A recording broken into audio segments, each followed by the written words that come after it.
Bonjour, je m'appelle Janine Tesson, accompagnée par le musicien David Collado.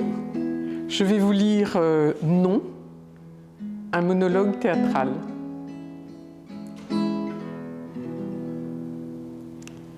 J'ai 17 ans.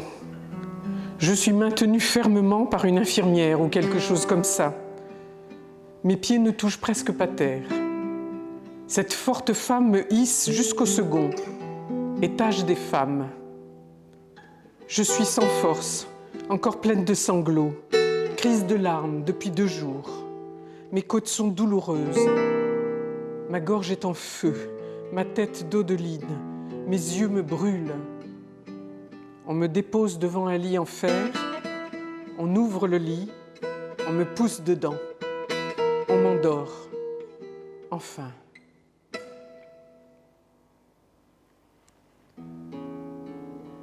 Je suis un puzzle éparpillé dans le noir. Pourquoi suis-je là? J'ai pleuré, c'est tout ce que je sais. Pleurer sans fin, disloqué par les larmes. Tout à coup, le barrage a rompu.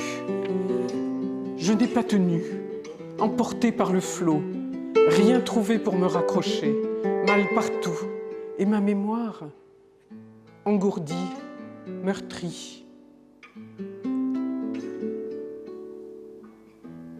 Ils m'ont amené voir le spécialiste, un psychiatre. Il ne m'a posé aucune question. Il m'a regardé comme un appareil déglingué qu'on va démonter puis remonter à l'endroit. Salaud. Il avait une place dans sa clinique. Tu pleures, on t'assomme et voilà.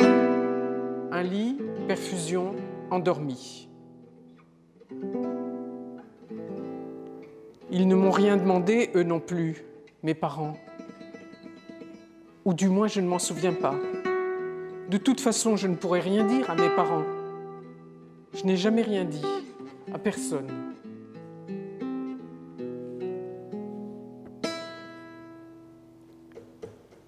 La première question qu'ils posent tous, pourquoi?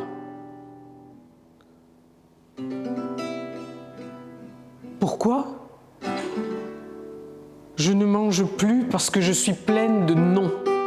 À craquer. Un non silencieux qui s'est étendu à tout mon corps, toute ma tête, qui a durci comme le plâtre dans un moule. Si je n'avais pas fondu en larmes, le non aurait fini par m'asphyxier. C'était la mort ou la folie, je ne sais pas.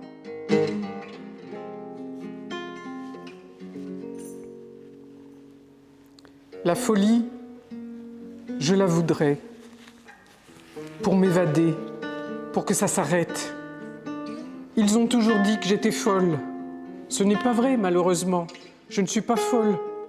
Je ne décolle jamais, jamais. Je suis au bord du précipice et je n'y tombe pas.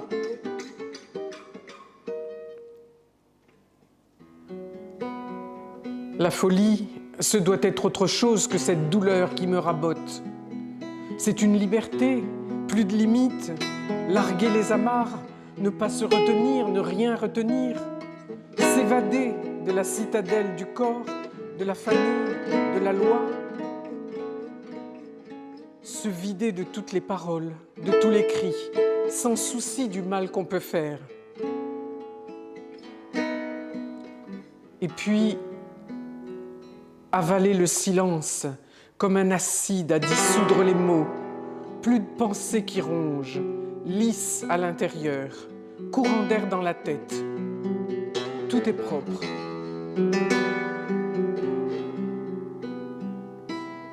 La folie, ce serait hurler ce non et s'envoler comme un ballon sans fil. Ne plus toucher terre. Je veux être folle.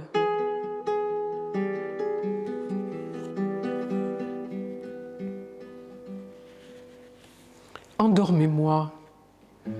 Tout m'est douloureux, surtout pensez. Pensez à ça. À ce navire sur lequel je me suis embarquée, alors que je ne veux pas du voyage. Je lui ai dit, je ne te laisserai pas. Oui, je partirai avec toi. Oui, je ferai tout pour que tu sois heureux.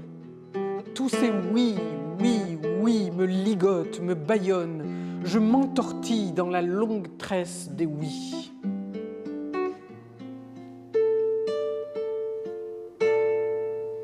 Je l'ai dit, impossible de reculer. Tous ces oui m'étouffent comme les confettis du carnaval qu'on vous envoie dans la bouche.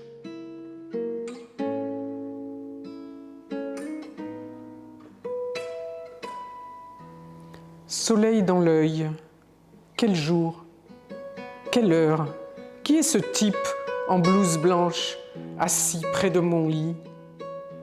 Jeune mais déjà un peu chauve, des yeux magnifiques derrière ses lunettes, verts et dorés. Il tient un carnet et un stylo. Vous vous réveillez? Vous avez envie de me parler? Non. Je reviendrai cet après-midi. Avant son retour, c'est la vie qui revient en moi. L'infirmière Colosse m'accompagne aux toilettes. Mes jambes sont molles, mes pieds sont là-bas, en bas, très loin, bizarre.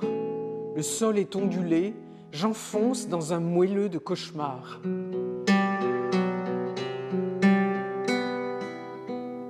Mon lit, je veux mon lit.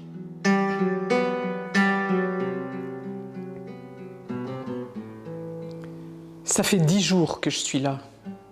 Ma mère est passée. Rien retenu de ce qu'elle a dit. Seulement, tu dois lui écrire. Il se fait du souci. M'a apporté une lettre de lui. Pas pu la lire. Les mots sortent de la page comme des scolopendres. Je dois penser à lui déjà. Je dois lui écrire, le rassurer. Ma main ne m'obéit plus. Mon écriture est difforme. J'ai commencé en bas et je monte. Cette écriture de somnambule n'est pas la mienne. Elle me fait peur.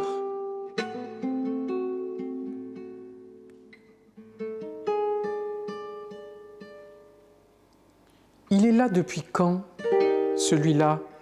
Je ne veux pas d'un médecin. Pourquoi pleurez-vous? Je pleure? Oui, pourquoi? Pour tout. Tout? Quoi, par exemple? Vous ne répondez pas. Vous pleurez. Je reviens dans 2 jours. Essayez de manger un peu si vous voulez qu'on vous retire la perfusion. Combien de temps? Combien de temps quoi? Je vais rester. Combien de temps vous allez résister? Non, restez ici. Ça dépend de vous.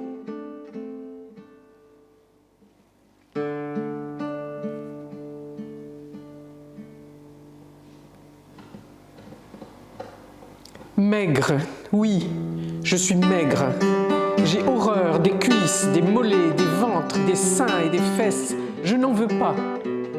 Mémé a dit, est-ce que par hasard, Dieu aurait pris ton fiancé pour un chien? Pourquoi tu dis ça, Mémé? Parce que, peu cher, il ne lui a donné que des os. J'ai ri quand même, parce que je sais qu'elle ne croit pas en Dieu. Et que c'est une façon détournée de me dire qu'elle me trouve trop maigre. Mais elle n'a pas de doute sur mon fiancé.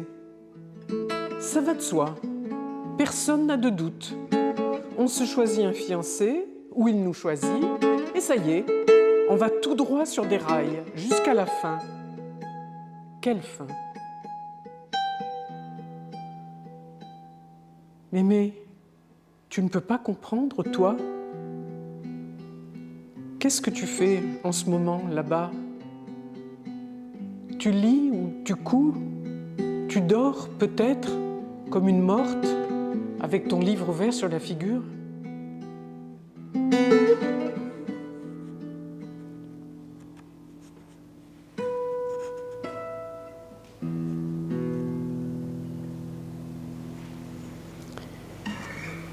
Hier encore, j'étais au lycée.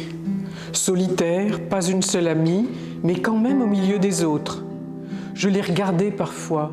Je pensais, qui parmi elles pourrait se douter que dès que l'année sera terminée, je me marierai, moi qui ressemble à une petite fille, moi qui n'ai jamais porté de hauts talons, qui met des soutiens-gorge pour faire semblant.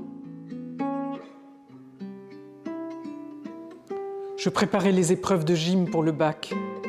Bien sûr, toi tu es tellement mince, ça t'est facile de faire la roue.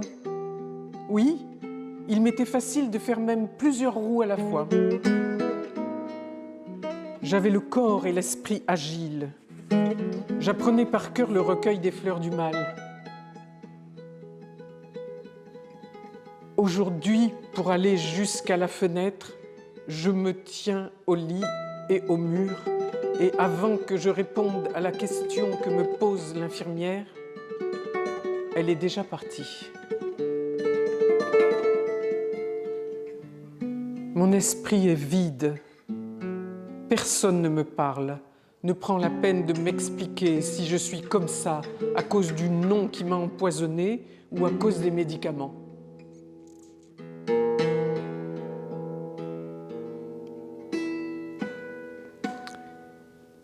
J'étais loin d'imaginer que le monde est encore plus moche que ce que je croyais. J'ai l'impression d'être tombé aux enfers dans un tableau de Jérôme Bosch où il n'aurait peint que des femmes. Il y a des femmes qui grommellent, qui se grattent, des femmes qui font les 100 pas, tête baissée, des femmes qui s'entortillent les doigts, qui ballottent, des femmes qui éclatent de rire en renversant la tête. On voit les trous noirs des dents qui manquent.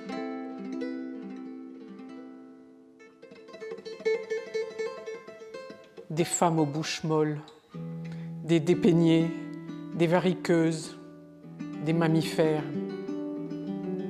Une femme en tailleur très strict, récitant la table de 9, arpente le couloir en frappant des talons comme un militaire.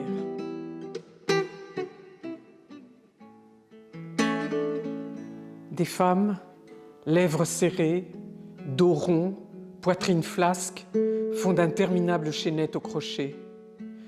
Des femmes qui puent, assises, en rang dans le couloir. Elles tremblotent de la tête comme si elles acquiesçaient à des voix que personne n'entend. Des femmes partout, en peignoir presque toutes, en pantoufles, une horreur. Des jeunes, des moins jeunes, des tout à fait vieilles. Je flotte avec elles dans le couloir d'une clinique psychiatrique.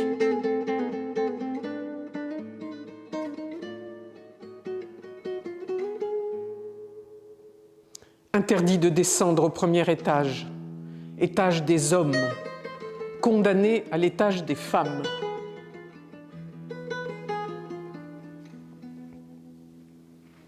Moi, quand je sors de la salle de bain le matin, je suis habillée de haut en bas, pas de pantoufles. Le passage cheveux en broussailles, robe de chambre informe, tatane à vachie, je le refuse. Je ne supporte pas ça.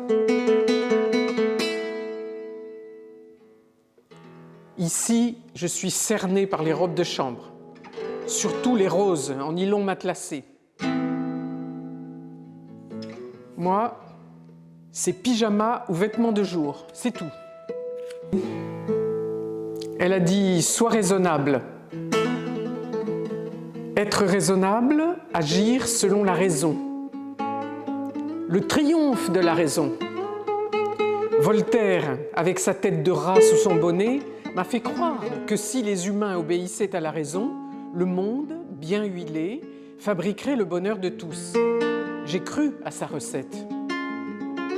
Mais la raison n'est pas la même pour tout le monde. Maintenant, je le sais. Pour eux, si j'étais raisonnable, je mangerais, je me tairais, je préparerais mon bac, je serais heureuse à la perspective de ce mariage spécialement organisé pour moi. C'est ça, se soumettre à la raison. Voltaire, tu m'as trahi. La raison, c'est la raison du plus fort. C'est ça.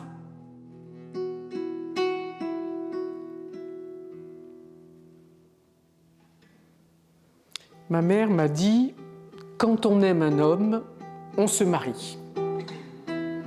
Je l'aime, Oui, je crois. Depuis 4 ans, il m'a appris à le dire. Comme en cours d'anglais. Repeat, please. Seulement c'est en français. Je t'aime. Il suffit de répéter. Je t'aime, c'est facile. Ça me fait penser à Pascal. Agenouillez-vous et vous croirez. Répétez « je t'aime » et vous aimerez. Vous aimerez ? Sans doute.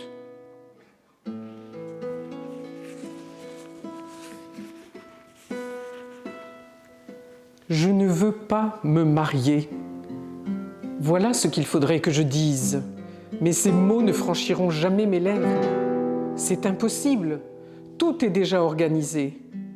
On ne change pas un oui qu'on a dit et répété en un non. Il fallait y penser avant.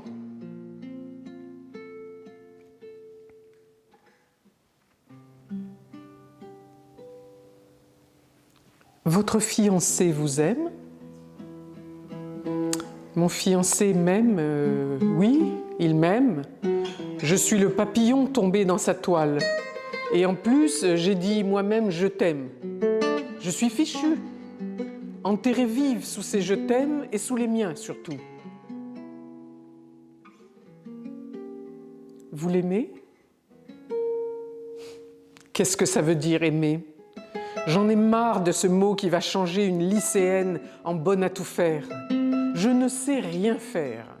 Repasser ses chemises, coucher avec lui chaque fois qu'il en aura envie, l'assouvir, le chouchouter, laver les chiottes, faire des chichis pour lui plaire. Je ne veux pas être une femme au service de celui qui dit « je t'aime ». D'ailleurs, il ne m'aimerait pas s'il savait qui je suis. Mais qu'est-ce que je suis ? Un monstre. Si seulement j'avais le courage d'être un monstre. Ne m'aimez pas, je veux qu'on me laisse libre, c'est tout. Être aimé, être bouffé. Je ne veux pas être la moitié de quelqu'un, la femme de quelqu'un. Que personne ne me touche, ne me pénètre, ne m'oblige à rien.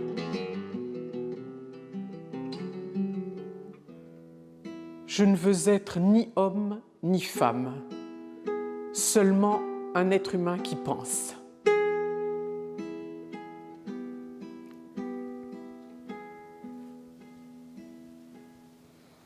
Premier trimestre en terminale. J'ai lu, appris, révisé sans cesse, avec une avidité, un plaisir que je n'avais jamais connu jusqu'alors. Je mangeais de moins en moins. Du café, beaucoup de travail le soir, lire jusqu'à 2 heures du matin. Mon esprit comme du cristal, tout comprendre. Kant, j'aime étudier Kant. Kant, c'est lumineux. Descartes, le discours de la méthode, facile. Je me nourris de philosophie, d'art, de musique, de poésie. Je m'en gave. Si on pouvait peser le poids de ma culture, on verrait que je suis énorme.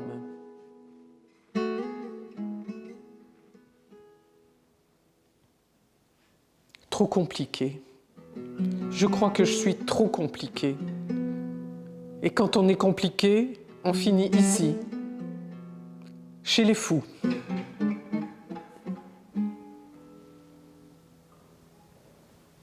Ma mère est revenue. Force-toi à manger. J'ai pas envie. Tu crois que dans la vie, on fait toujours ce qu'on veut ? Tu crois que dans la vie, tu feras ce que tu voudras ? Tu crois que moi, j'ai fait ce que j'ai voulu dans la vie ? Tu crois que ton père a fait ce qu'il a voulu dans la vie ? Non, je ne crois pas. J'ai compris qu'on ne fait et ne fera jamais ce qu'on veut dans la vie. Personne ne fait ce qu'il veut dans la vie et moi, je ne ferai pas ce que je voudrais dans la vie. Donc, inutile de vouloir.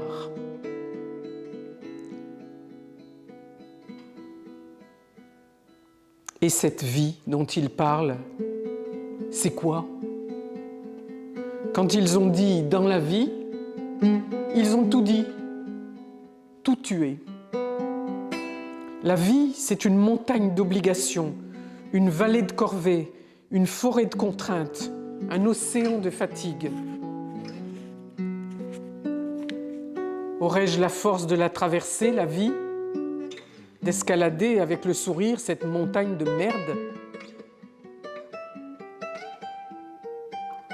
Ce serait peut-être plus malin de ne pas s'y aventurer. À quoi bon? Pourquoi faudrait-il se lancer dans la vie si c'est ça? Lance-toi, allez, saute! Et il n'y a pas d'eau dans la piscine. On nous suicide. Les parents sont tous des assassins. Si la vie est si pénible, pourquoi ils nous y mettent?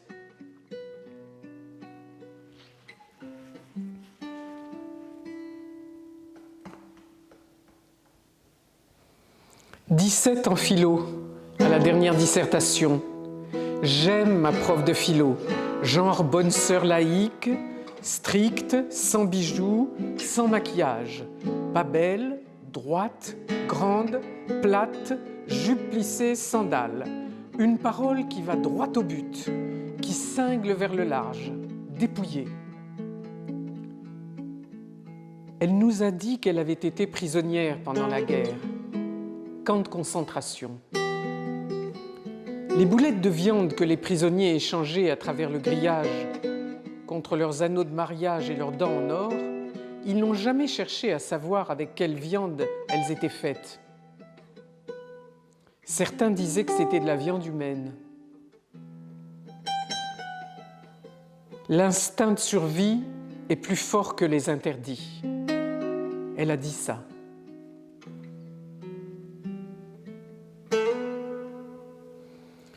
Freud, elle nous a donné Freud. Le monde n'est plus le même depuis que je sais qu'il y a un inconscient. Pourquoi ne nous apprend-on pas cela plus tôt? Quelque chose pour se comprendre, comprendre l'humanité qui grouille autour de nous, en nous.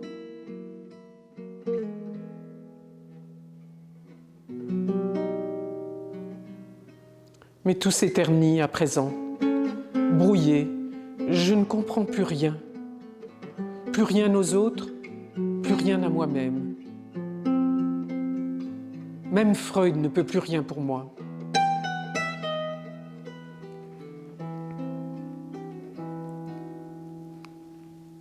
Il m'énerve avec son carnet et son stylo mâché.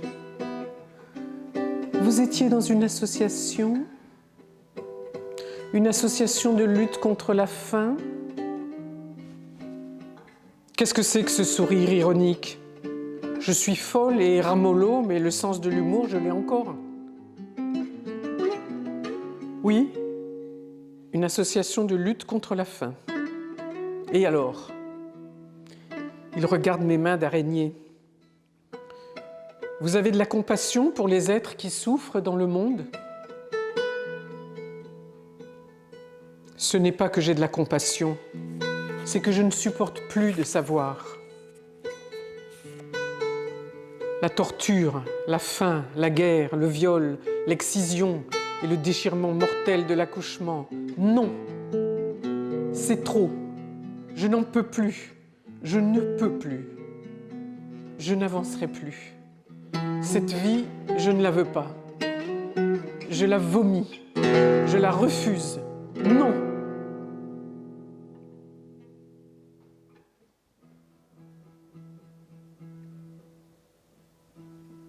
Il a un sourire doux. Vous voulez sortir d'ici quand même? Mais pourquoi sortir d'ici? Pourquoi? Il dit sortir comme si ça suffisait. Et pour aller où? Que se passe-t-il quand vous êtes devant votre assiette? Pourriez-vous m'expliquer? Il n'y a rien à expliquer. Il ne se passe rien. Ça doit être comme devenir sourd, voir un disque qui tourne et pas de musique dans les oreilles. Rien. Je n'ai pas d'estomac, la nourriture n'est rien. J'ai perdu le goût, je n'ai aucune faim.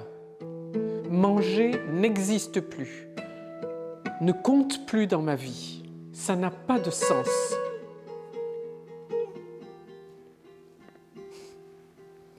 Ma grand-mère, qui connaît des centaines de proverbes, dit toujours « On ne fait pas boire un âne qui n'a pas soif ».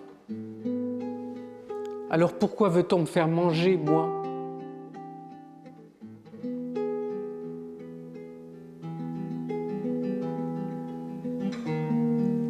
Récemment, avez-vous renoncé à quelque chose d'important ? D'important pour moi ? Oui, un projet, un rêve. Sa question, c'est le sujet de rédaction donné par Madame Renard. Vous avez dû renoncer à un rêve, dites dans quelles circonstances ? Les 39 élèves autour de moi n'existent plus. Je suis dans la danse, ou plutôt, elle est en moi. Je suis mince, agile, je virevolte sans cesse, je suis oiseau, gazelle, eux ils disent sauterelle. Une camarade me prête ses chaussons, mes pieds dans des chaussons de danse. Voilà, j'ai trouvé l'équilibre idéal sur 2 pointes, un compas. Je m'élance à l'est, à l'ouest, au sud. C'est un chant de joie, bouche fermée. Je touche si peu terre.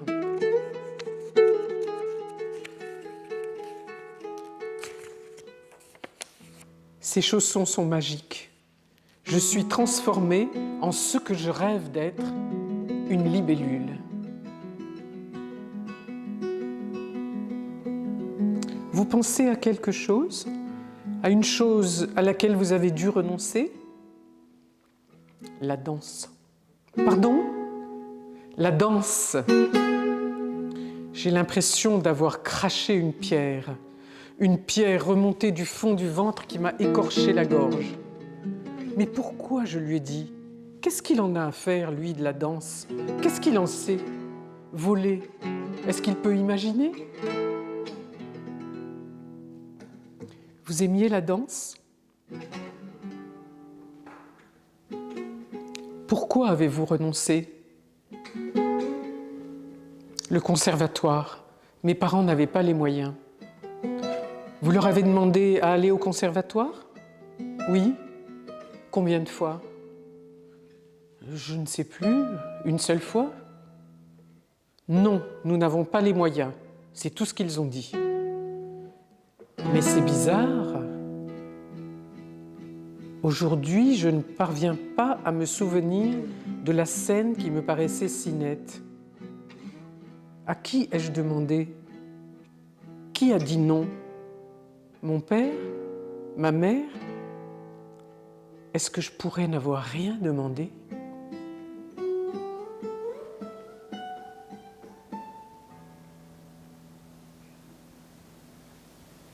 Dans ce devoir de classe de 3e, je disais comment, à 9 ans, à 10 ans, à 12 ans, on avorte d'un rêve, dans quelle douleur, quelle solitude. Un rêve peut-il dévaster à ce point ?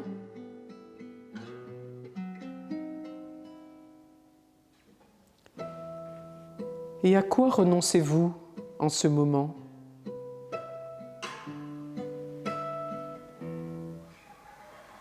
Comment pourrait-il imaginer que je suis devenue folle de terreur quand je n'ai pas eu mes règles parce que je croyais que j'étais enceinte ? Je n'ai même pas pensé à ce que signifiait être enceinte. C'était le renoncement qui m'épouvantait. Renoncer à mon bac, renoncer à moi-même. Je me demandais si mourir n'était pas mieux. Mes règles sont revenues. Aujourd'hui, le désir d'avoir mon bac, pour avoir le droit d'explorer l'immensité du mystère dans lequel je suis plongée, aujourd'hui, ce désir, je ne l'ai même plus. Je suis effilochée.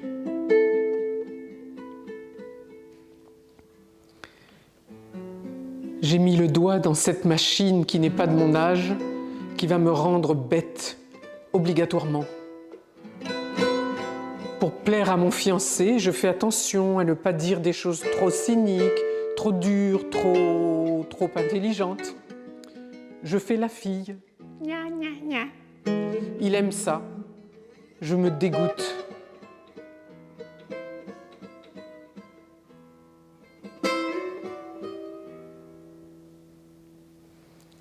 L'interne vient me voir même le dimanche. Il manque un bouton à sa blouse blanche. Vous avez envie de me parler aujourd'hui ?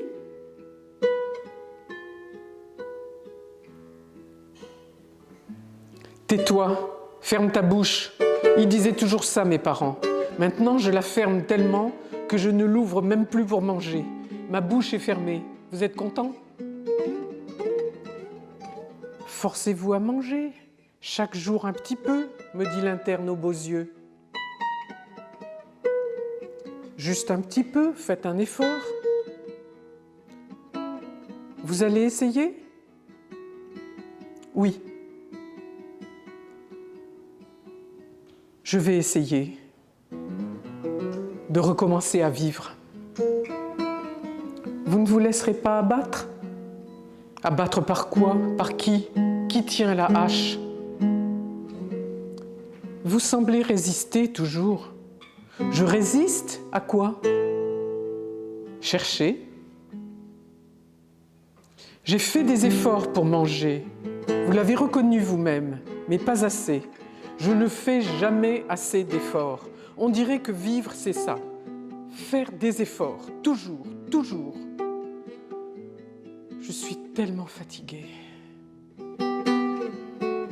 Vous apprendrez à dire oui ? Décidément, vous ne comprenez rien à rien. Vous êtes comme les autres. Vous voulez ma mort avec vos oui ? J'ai dit trop de oui, trop. Vous ne voyez pas que j'ai une indigestion de oui ? C'est dire non qui me sauverait, le sortir ce non, le dégueuler.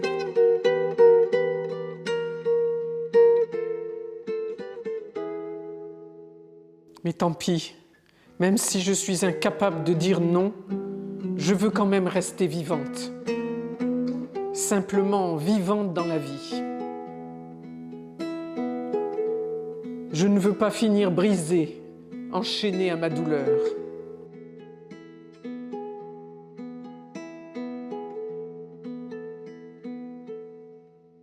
La vie, c'est l'albatros sur le pont du bateau, avec ses ailes qui traînent.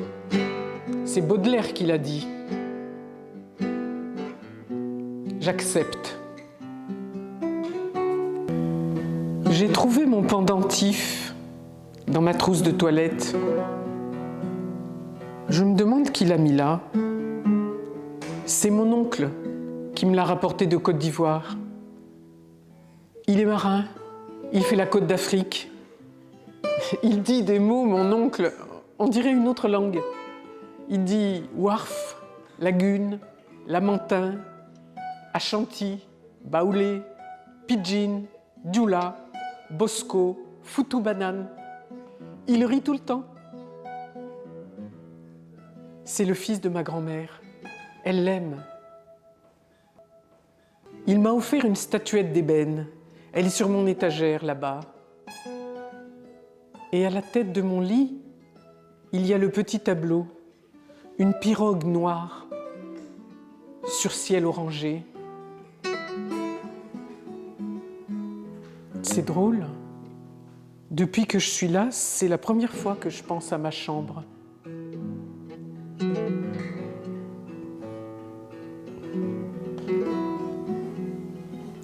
Il est là. Toujours le bouton qui manque à sa blouse. Il n'a donc pas capturé une femme qui le lui recouse, qui s'occupe de lui. Aujourd'hui, je ne parle pas de moi, mais de toutes les autres. La fille aux yeux violets, amnésie à la suite d'un accouchement. Et la mère de Vincent, avec son amant armateur, ni fils ni amant, mythomane. et la bouchère, dépression. Et celle qui récite la table de 9, institutrice, perdu la raison. Et celle qui n'arrête pas de raconter des trucs obscènes, délire sexuel, une religieuse. Et moi, anorexie mentale. Je sortirai quand? Quand vous aurez atteint les 40 kilos.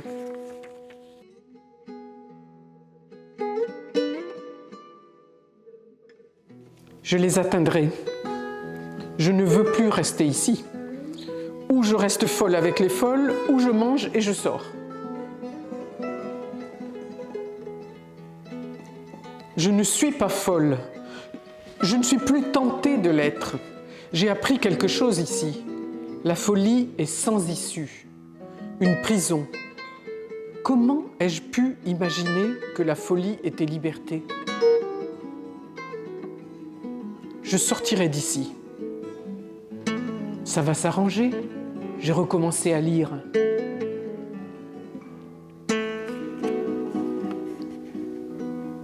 Que désirez-vous? Que désirez-vous? Je devrais pouvoir répondre quand même. Désirer ne pas me marier? Non, ce sont les fous qui désirent l'impossible. Qu'est-ce que je désire, moi, en dehors de l'impossible? Qu'est-ce que je désire?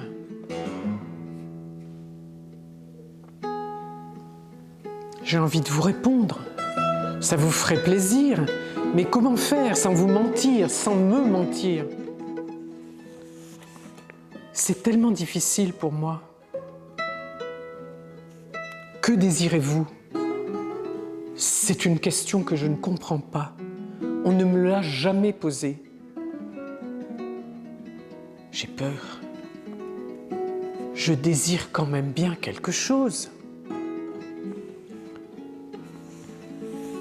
Je désire